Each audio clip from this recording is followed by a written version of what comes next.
All right, welcome to topic 5-7. We're looking at example 2, getting into the big leagues. Lots and lots of steps.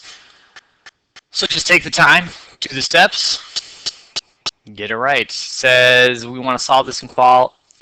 -3 times the quantity x plus 4 plus 3 is greater than 9, and then of course graph the solution at the end. And so we've written this problem out for you, and let's solve it. All right.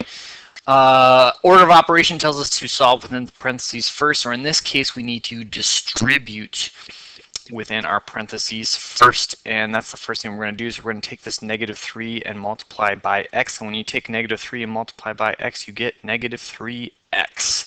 And then next step is going to be take this -3 and multiply by a +4, -3 times a +4 gives me a -12. All right, now that I've developed that, I can then add in the rest of my original equation and continue solving.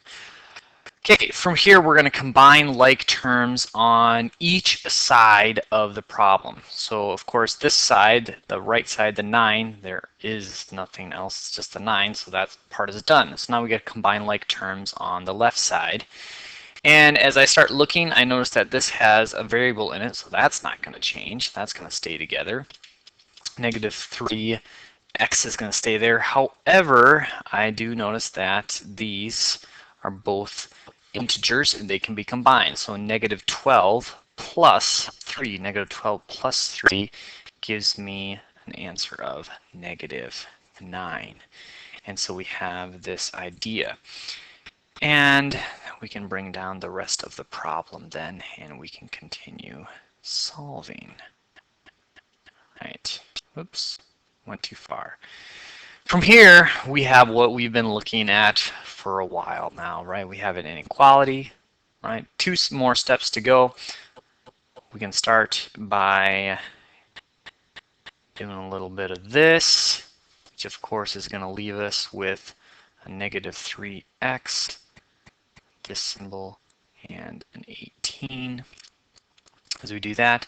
And then of course we remember that, yep, that's a negative symbol in front of the 3. So as I divide by this -3, I'm going to remember that I'm going to switch the symbol as I divide it on the other side and extend the page a little bit. There we go.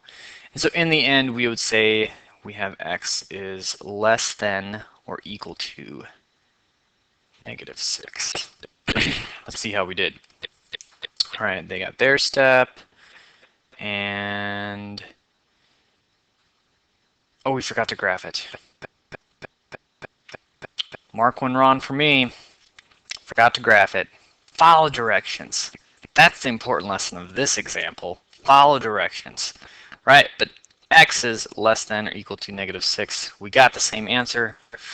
We just forgot to graph it, but you can see what they did. Since it's less than or equal, it's a filled in circle, and then of course the arrow goes to the left because it has to be less than -6. All right, that's example 2. All right, there was no try it for example 2, and there's a video here for example 3, so press play, enjoy, bring your questions to class, have your tryouts complete. Let's do these problems. Let's get them done. Let's conquer them. That's all I have to say. I'm glad you're enjoying this shorter video. You're welcome. See you in class. 5-7.